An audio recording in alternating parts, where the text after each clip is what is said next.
Welcome back, everybody, and thank you to Kirsten for doing the research on that, putting that together.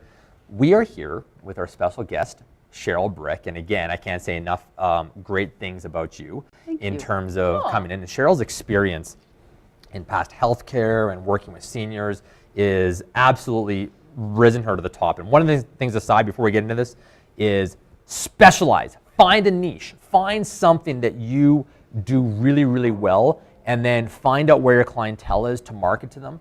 Cheryl, you've done a great job of that. Thank you so much for being on the show. Thanks for driving in from Okotoks. Yeah, an hour and a half. You beat me by 15 minutes coming in from your neck of the woods. We couldn't have picked a better morning to be on. Yes. Strathmore and Okotoks. So Cheryl, just give us a really quick, before we get into this, your background, how you came into this seniors living stuff.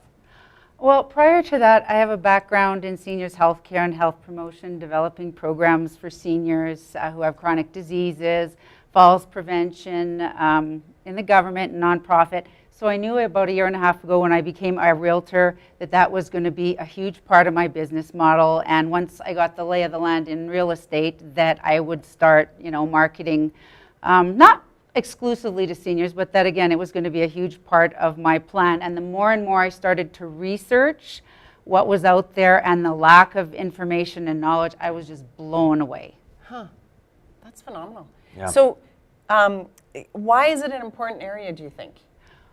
Well, I mean, we've been hearing for so many years, the baby boomers are coming and how it's going to impact health care, transportation, but we've never really talked a lot about how it's going to affect housing.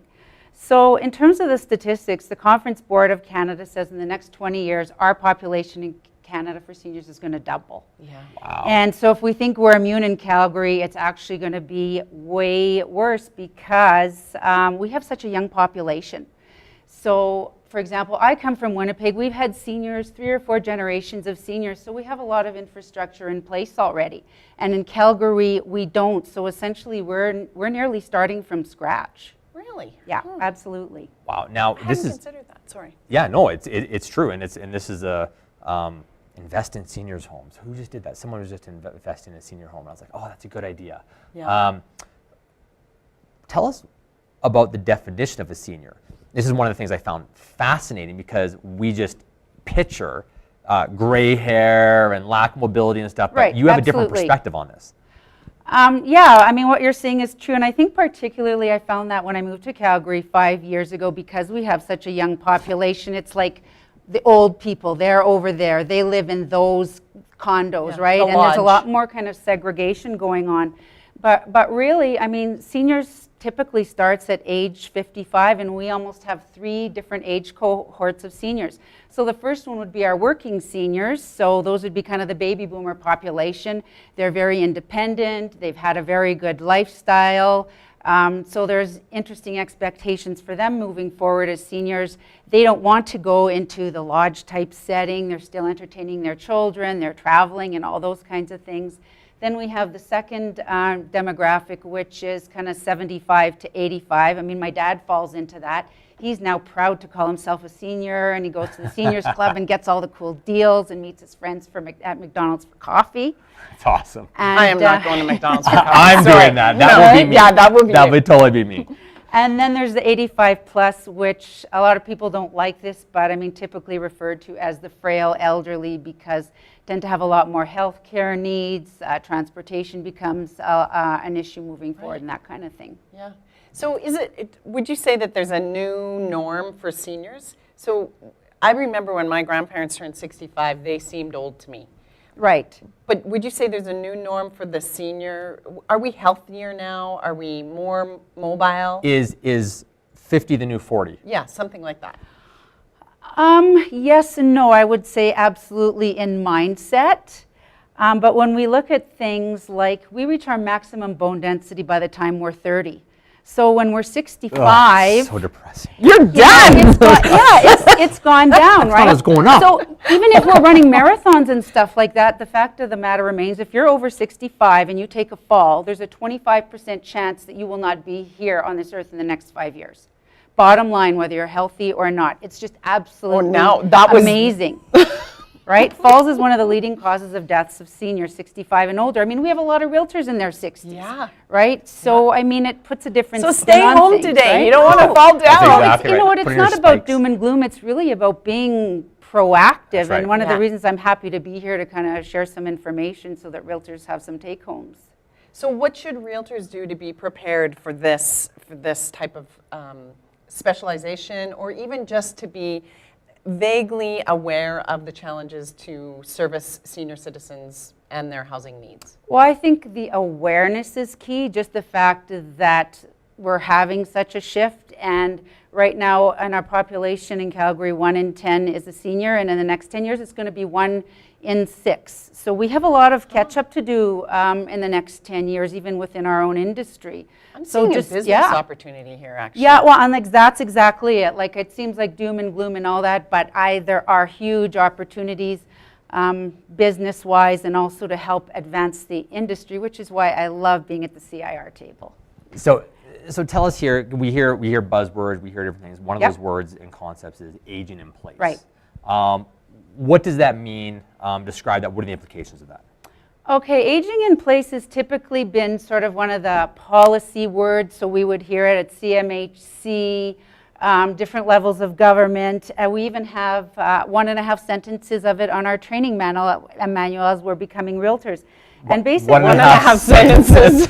pretty much. Pretty in-depth, exactly. Yeah, exactly. So we have some work to do there. So basically, it's the holy grail of the seniors housing mantra. And what it means is having the health and social supports for seniors to be able to live independently, have quality of life, safety and mobility in their own homes. So whether that means them staying in their own home or moving somewhere else in their community. Because most seniors want to remain independent for as long as possible, even if their kids are around and willing to drive them. I mean, people want to be on their own, and I learned that in the when I was doing programs in the chronic disease world.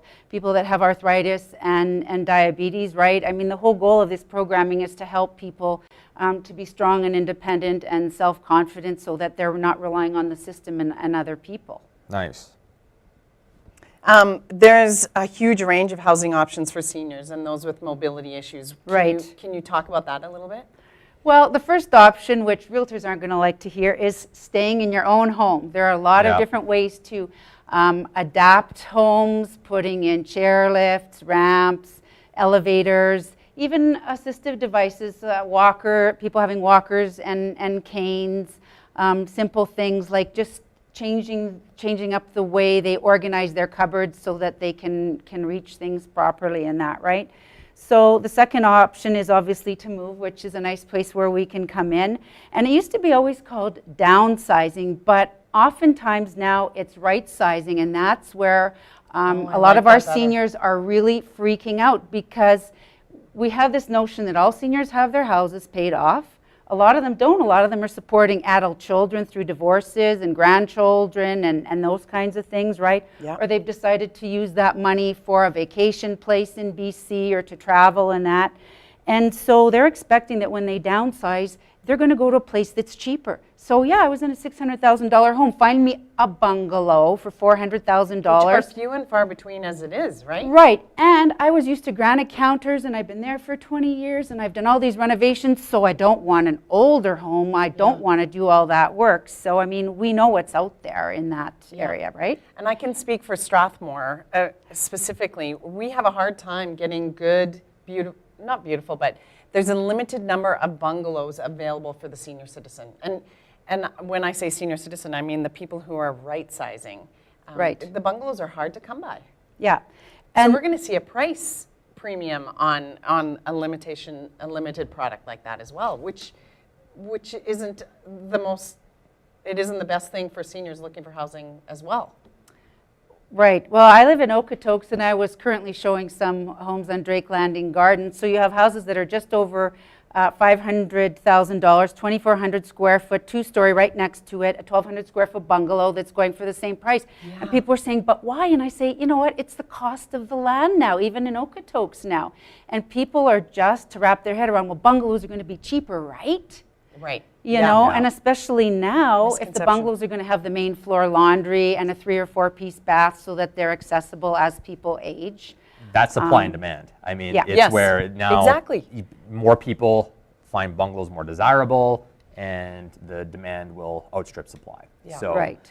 I just want to speak to one thing really quickly here. One of the questions I always had in my listing presentation, which was super helpful, Yeah. was, do you, sorry, I'm looking, and is our camera plugged in? Can you guys just check the power cord on the camera? Just really quick on the bottom side. I see a flashing, and I just want to make sure we don't die. Just make sure it's plugged in the top by the power pack.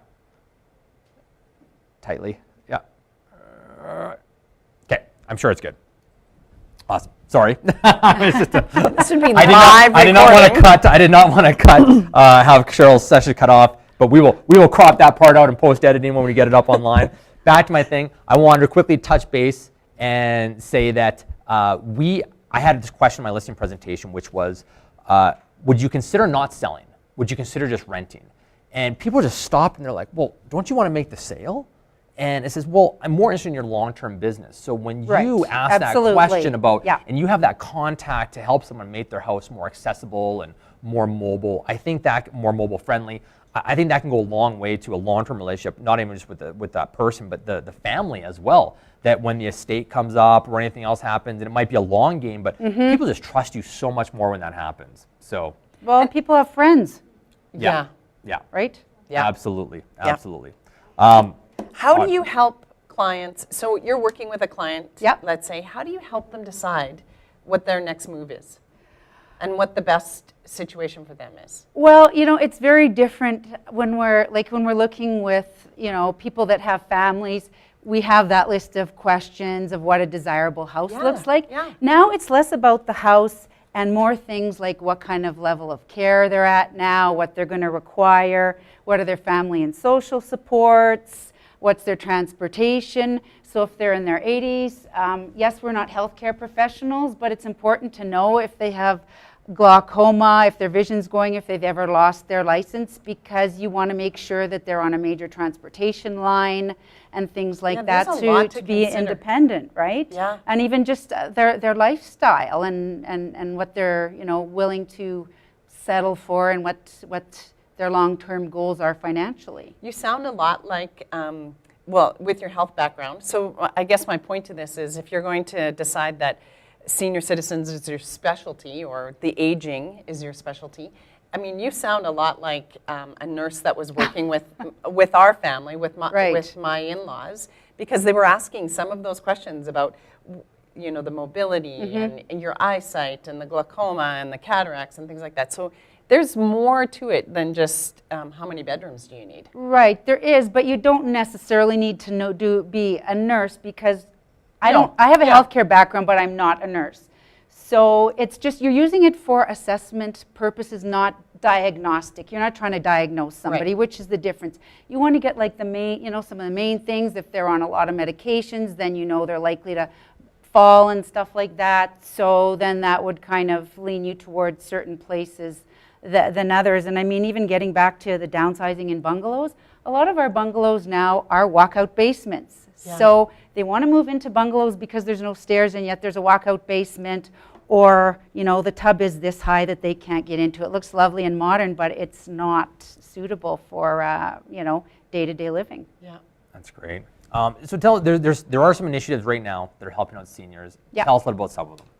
Okay, so the biggest one right now is the City of Calgary has figured out that this is going to be an issue moving forward for the city, so they've decided to be proactive, and they have a huge strategy right now called Healthy Aging and Calgary Friendly Aging Strategy, rather, and it reports directly to City Council.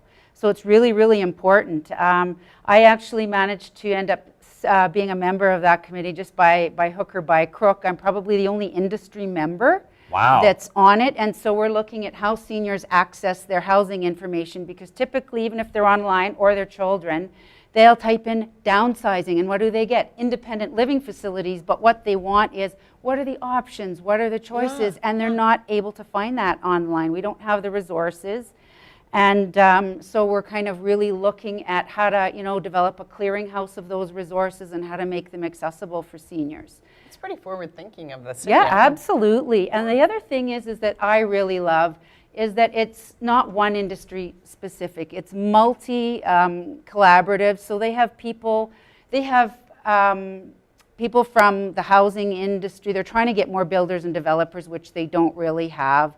They've got people in healthcare from Alberta Health Services. They've got community members. They've got nonprofits so that they can get lots of different perspectives to kind of make decisions moving forward and really looking at, how to innovate for seniors housing moving forward. So then are you saying then, even just being on this committee, that you could confidently say that there are not enough products for the aging in Calgary? Would you say that? Absolutely. Yeah. I mean, in some communities, but for the most part, no. And people want to stay, especially as they get older, they want to stay in the community where they are. So a good example is if you are in the deep northwest, Mahogany with Jamin is building this huge, awesome Westman community, but people don't want to move that far out. They go to church, their families and all that. And the other thing is the cost factor. I went to look at them last week and they're amazing, it's amazing concept. However, a 600 square foot condo is going to go for $600,000 or $700,000. The condo fees are $800 a month. I mean, what it includes is absolutely phenomenal. They're even building pools with wheelchair access and stuff like that. So basically, what I've taken away from all of this is that if you want to age in place properly with dignity and grace, you have to have some level of money. Yeah. Really. Yeah. Well, that's to all of you who aren't there yet. Save your money. Retirement is you don't know how long you're going to live for. So, right. Last question. Overall advice. What final piece of advice would you give to realtors regarding working with seniors? I'd say number one, get the SRES designation. I mean, it's not the be all end all, but it's a good start, and it's sort of all we have now, right? For myself personally, I'd like to see more education, maybe even developed internally for our realtors. There you go. There's a challenge for you. Yes, absolutely, or within I'm so happy we have experts like yourself to help. I think it's also really important to look at things like cognition when you're dealing with seniors. It's just it's a bit of a paradigm shift, right? We have to do our due diligence a little bit more to make sure that people that are signing those contracts are able to. Oftentimes, there'll be a several year age gap between the husband and the wife, and he might be nodding his head. Well, it could be just because the wife is the decision maker, but you've got to kind of, do a little bit more homework on that, right? Also involving the kids a little bit more. So it's a lot of those relational skills that come into play a lot more when you're dealing with this population. Patience, one of my kind of best practices is when you're working with them is to bring chairs with you, like portable chairs in the back. You're showing them properties, long-handled shoehorns, snacks, allow for more time, and they love that. So it's just some of these kinds of differences that make all the difference when you're working with that population. Yeah, that patience thing. Yeah, and again, noticing the age demographic. If you're working with a 60-year-old, you probably don't want to call them a senior. They're not going to like it. No, my father-in-law would kick you. Very true. And don't start saying to them, oh, how about independent living? Because their next step probably isn't that, but for a different age demographic, like when you're looking for people in their 70s and 80s, it's probably more appropriate. Right. This is a fascinating. Yeah, and it's a deep rabbit hole. Cheryl, congratulations on taking the initiative to research this and everything. And I know that you're building a great business around that too. So thank you for that. And thank you for coming on and sharing a little bit of that knowledge with us. Oh, my pleasure. It's a labor of love for me. So. Awesome. And you know what? It shows too. Really? And I think that's when we're the most successful, is when we're working in something that we're passionate about. So yeah, it's really fantastic. Well, we will be right back talking a little bit about modeling and customizing later after you model first. And we'll talk to you guys in a bit.